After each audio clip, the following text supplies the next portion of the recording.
السلام علیکم ورحمۃ اللہ وبرکاتہ۔ الحمدللہ والصلاۃ والسلام علی رسول اللہ، اما بعد۔ ابو داود میں، ابن ماجہ میں اور مصنف ابن ابی شیبہ میں حدیث ہے۔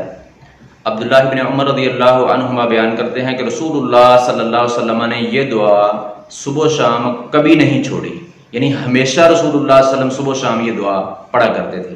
اللہم انی اسألک العفو والعافیۃ فی الدنیا والآخرہ، اللہم انی اسألک العفو والعافیۃ فی دینی و دنیای و اہلی و مالی، اللہم استر عوراتی و آمن روعاتی، اللہم احفظنی من بین یدی و من خلفی و عن یمینی و عن شمالی و من فوقی و اعوذ بعظمتک ان اغتال من تحتی۔ یہ بڑی زبردست دعا ہے، بڑی پیاری دعا ہے۔ عبداللہ ابن عمر رضی اللہ تعالی عنہما فرماتے ہیں کہ رسول اللہ صلی اللہ علیہ وسلم ہر روز صبح و شام اس کو پڑھا کرتے تھے، یعنی کبھی نہیں چھوڑتے تھے۔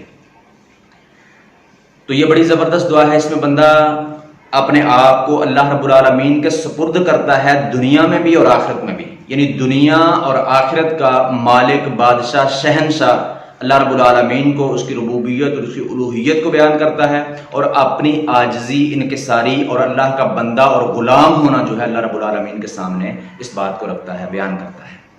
یہ بڑی پیاری دعا ہے، صبح و شام ہمیں بھی اس کا جو ہے وہ ورد اپنانا چاہیے، اس کو ضرور پڑھنا چاہیے۔ اللہم انی اسألک العفو والعافیۃ فی الدنیا والآخرہ، اے اللہ میں تجھ سے معافی کا، عافیت کا سوال کرتا ہوں، دنیا میں بھی اور آخرت میں بھی۔